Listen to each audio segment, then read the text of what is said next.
Hello বন্ধুরা, নমস্কার, শুভ দুপুর, সরস্বতী পুজোর শুভেচ্ছা। সব কিছুই হলো।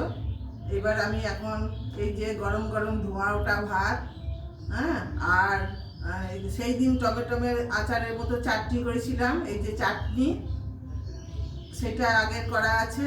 আমি আজকে রান্না করেছি এই যে ডিমের কারি, আলু মটরশুঁটির একটা তরকারি, আর নতুন জিনিস একটা করেছি, এই যে সজনের ফুল বেগুন দিয়ে ভাজা। এটা একদম নতুন এবছরে। এটা এই হলো আজকের আমার দুপুরবেলাকার খাবার জিনিস। এবার কেমন লাগলো আজকের মেনু, কমেন্ট ফলো লাইক করবেন, জানাবেন।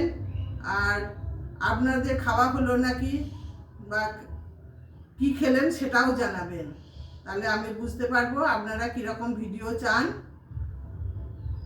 আমি সেই মতন তাহলে দেবো। আমি তো অত মানে না, সব কিছু জানি না।